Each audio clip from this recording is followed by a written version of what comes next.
ጻድቁ አባታችን አቡነ ተክለ ሃይማኖትን አክብረን ከቃል ኪዳናቸው በረከት እንድንካፈል በስማቸው በታነጸው በዚህ ቅዱስ ስፍራ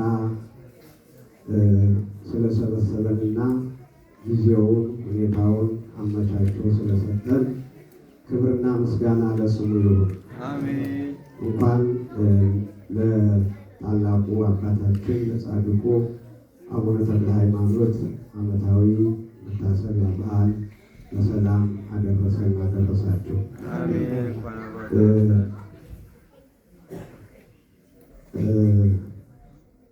የማቴዎስ ወንጌል ምዕራፍ 7 ቁጥር 15 ላይ ሰናይ ዕፅ ሰናይ ፍሬ ይፈሪ፣ መልካም ዛፍ መልካም ፍሬን ያፈራል። ዛሬ እንደሚታወቀው ጻድቁ አባታችን አቡነ ተክለ ሃይማኖት ወደዚህ ዓለም የመጡበት የተገለጡበት የተወለዱበት የልደታቸው በዓል ነው። ስለዚህ ጻድቅ ቅዱስ ወንጌልን በሕይወትም የሰበኩ ያስተማሩ ወንጌልን በሕይወት የኖሩ ታላቅ አባት ጻድቅ አባት ከራሳቸው አልፈው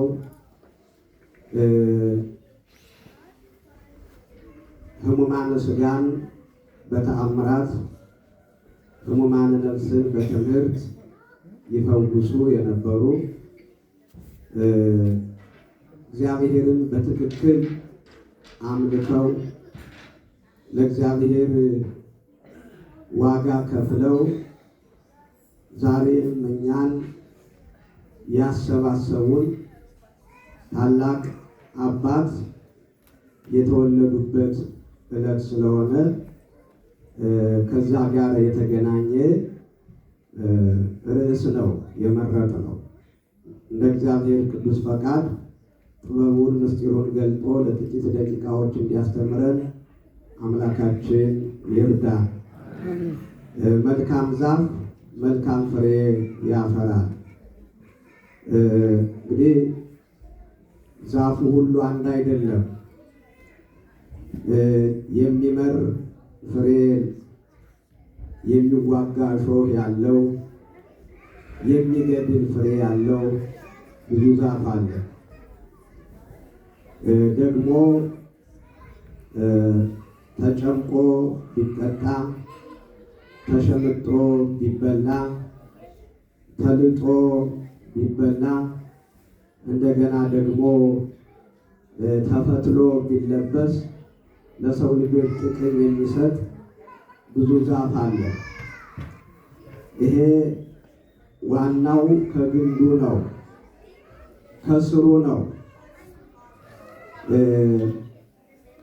መቼም ከወይን ዛፍ የመርዝ ፍሬ አይለቀምም።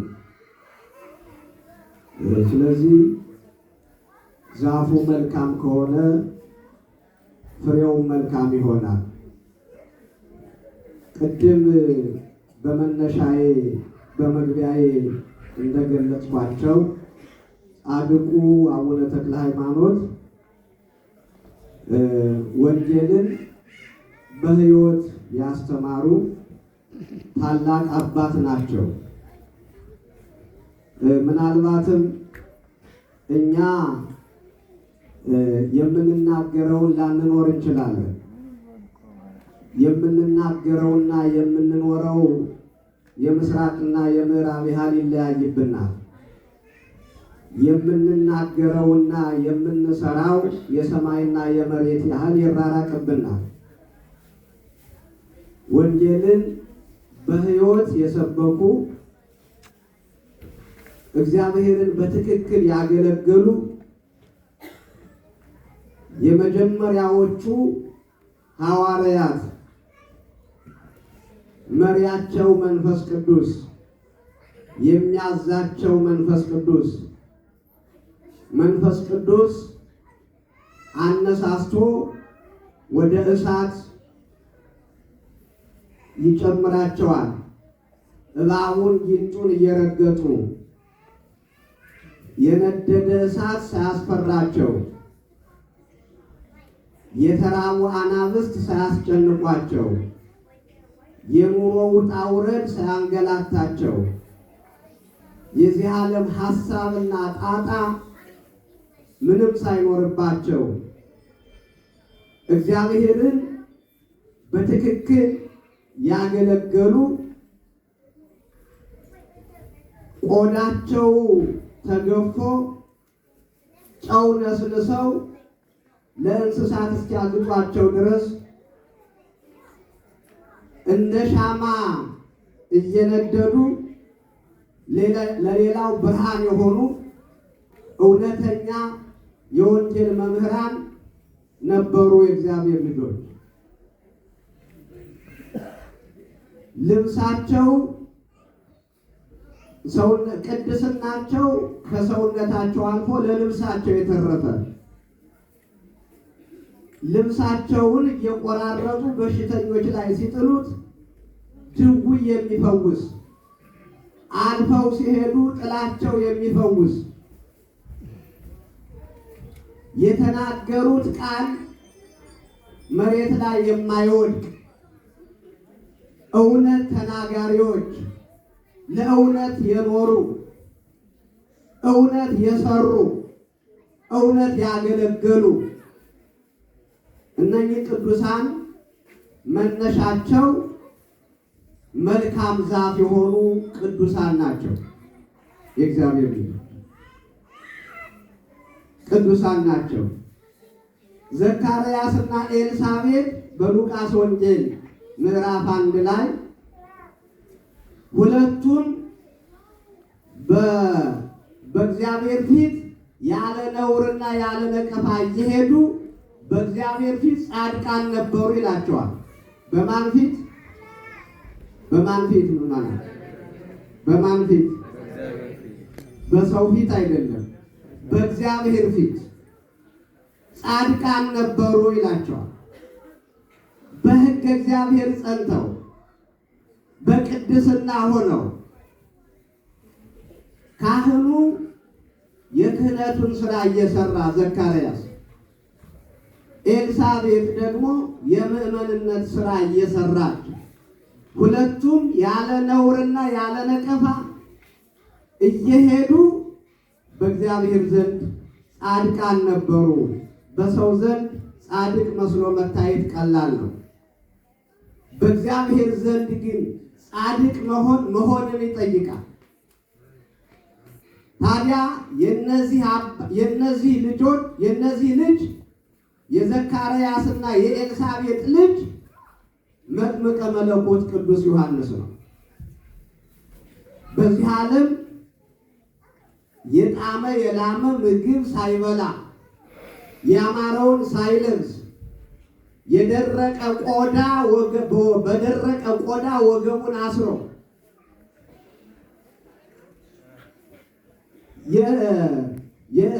በጫካ ያሉ የእጽዋትን ውጤቶች ራሱ ሰርቶ ለብሶ የገመል ፀጉር ለብሶ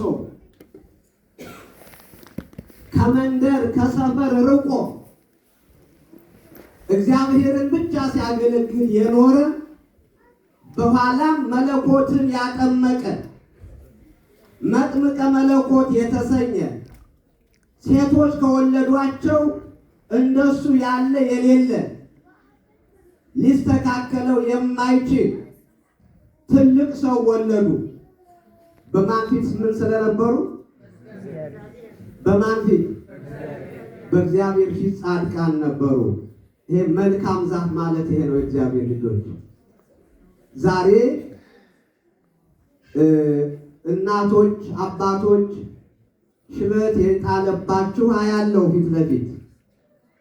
ለመሆኑ ልጆች ወልዳችኋል፣ አሳድጋችኋል። ልጆች ማንን ይመስላሉ? እኛስ ማንን? የእግዚአብሔር ልጆች መልካም ዛፎች ነን። ብዙዎቻችን ባልወለድኩ ይሻለኝ ነበር የምንለው ልጅ የለንም። ወደ ውስጥ ውሃ ሆነሽ በቀረሽ ያላት ልጅ የለችንም። ሱሰኛ፣ ዝሙተኛ፣ ዘረኛ፣ ሰነፍ፣ እምነት የሌለን ብዙዎች ልጆቻችን ያስቸገሩን አንኖርም። የእግዚአብሔር ልጆች እኛ መልካም ስንሆን ልጆቻችን መልካም ይሆናሉ። ያልዘራነውን አናጭድም። የዘራነው ነው የሚበቅለው። የዘካርያስና የኤልሳቤጥ ልጅ ዮሐንስ መጥምቅ የእግዚአብሔር ልጆች፣ የጸጋ ዘአብና የእግዚአብሔር ልጅ አቡነ ተክለ ሃይማኖት የእግዚአብሔር ልጆች ገና ከሕፃንነት ጀምሮ ለወላጆቻቸው መጀመሪያ ጎደሏቸውን የሞሉ ሁለት ባልና ሚስት እንደ ዘካርያስና እንደ ኤልሳቤጥ እግዚአብሔር ካህኑ ጸጋ ዘአብ እግዚአብሔርን ያገለግል ነበር። እግዚአብሔር ደግሞ በቤቱ ውስጥ እያዘጋጀች የቅዱስ ሚካኤልን በዓል በየወሩ እያስታወሰች ለድሆች የምትመጸውት እውነተኛ ክርስቲያን ነበር። እውነተኛ ክርስቲያን ተክለ ሃይማኖት በተወለዱበት ዘመን አጸባ ሆነ።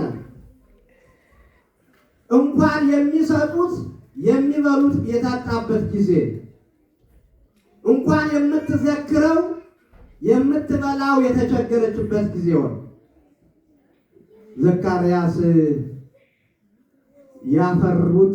ዘካርያስና ኤልሳቤጥ ያፈሩት ለብዙዎች ደስታ የሆነ ወብዙሃን ይትፈስሑ በልደቱ ነው የተባለው። በመወለዱ ለብዙዎች ደስታ ይሆናል። በዮሐንስ መወለድ ዘካርያስና ኤልሳቤጥ ብቻ ሳይሆኑ ጎረቤቱ፣ አካባቢው ደስተኛ የሆነበት ልጅ ጸጋ ዘአብና እግዚአብሔር የወለዷቸው አቡነ ተክለ ሃይማኖት በመጀመሪያ ለቅዱስ ሚካኤል ወርሃዊ መታሰቢያ በዓል የምትዘክረው አታ እንባዋን ስታፈስ እናትየውን በለቅሶ ገና ሕፃን ሆኖ ከእናቱ ጀርባ ሳይሆን የእናቱን ጡት እየጠባ ገና በአንድ ዓመት ከ6 ወር ዕድሜው ወደ ቤት አስገብኝ ከውጭ ከበሩ ከቤቱ ደጅ የተሰጣውን እንቅብ በትንሽ እንቅብ የተሰጣ ስጦ ነበረ። በእጃቸው ነካ እጃቸውን ጣል ሲያደርጉበት እንቅቡ ሞልቶ ፈሰሰ ይለዋል። ክብርና ምስጋና ለአምላካችን። የእናታቸውን ጎደሎ በሕፃንነታቸው የሞሉ ዛሬ ደግሞ ትውልዱ የእናቱን የአንገት ሐብል እየሸጠ የሚጠጣ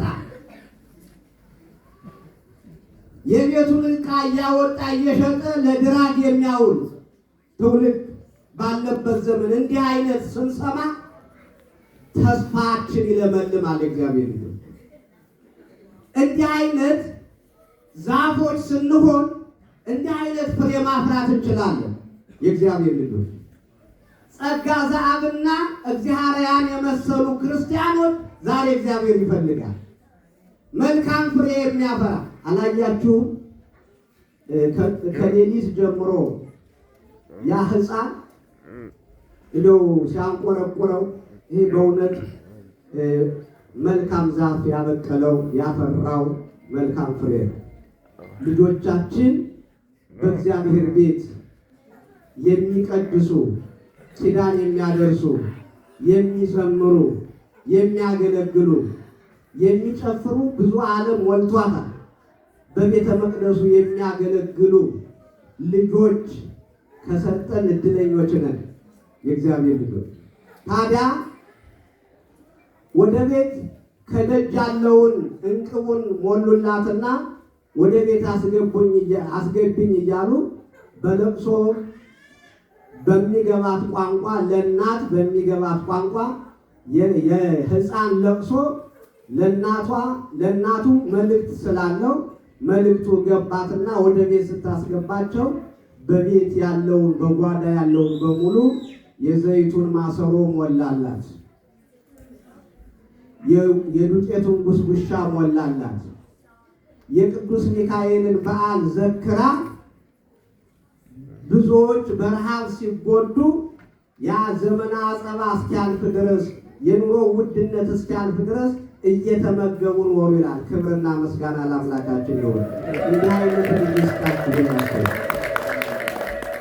መልካም ዛፍ ስንሆን ነው ታዲያ እንዲህ አይነት ልጅ የሚሰጠን የእግዚአብሔር ልጆች። መልካም ዛፍ መልካም ፍሬን ያፈራል። ስለዚህ የእግዚአብሔር ልጆች ጸጋ ዘአብ እግዚአብሔርያ እግዚአብሔር የሚወዳቸው እግዚአብሔርን የሚወዱ መልካም ዛፎች ስለሆኑ እነሆ አንደበታቸው የሚጣፍጥ አንደበቱ የሚጣፍጥ ብዙዎችን ከአምልኮተ እግዚአብሔር ወደ ከአምልኮተ ጣዖት ወደ አምልኮተ እግዚአብሔር ከገቢረ ኃጢአት ወደ ገቢረ ጽድቅ የመለሰ ታላቅ ሐዋርያ ወንጌላዊ ወንጌልን በሕይወት የኖረ የሰበከ ያስተማረ ሐዋርያ ተክለ ሃይማኖትን ወለዱ። የእግዚአብሔር ልጆች አብርሃምና ሳራ የወለዱት ይስሐቅን አንገቱን ለእግዚአብሔር ልሰዋህ ነው ሲለው አባቴ አንተ አረጋዊ ነህ፣ እኔ ወጣት ነኝ፣ ምናልባትም ላለመሞት ስንፈራገጥ ቢላዋው አንተን እንዳይቆርጥህ አስቀድመህ እጄን እግሬን እሰረኛል። በኦሪት ዘፍጥረት ምዕራፍ 22 ላይ ተመልከቱ። ልጅህ ነኝ አባቴ ነህና ሞትን ስፈራ ዓይኔ ሲብከነከን አይተህ ራርተህ እንዳትተወኝና ከፈጣሪህ እንዳትጣላ ዓይኔን ላለማየት ባፌ ደፍተህ በማጅራቴ ይረደኛል።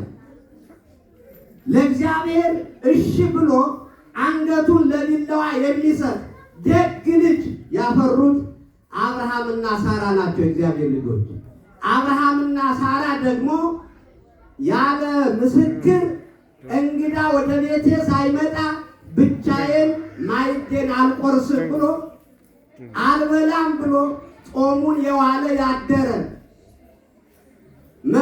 ቤቱን መንገድ ዳር ሰርቶ ድንኳኑን መንገድ ዳር ተክሎ የመሸበት ሲያሳድር የደከመው ሲያሳርፍ የተራበ ሲመግብ የኖረ ደግ ርኅሩህ ቸር ፈጣሪውን ፈልጎ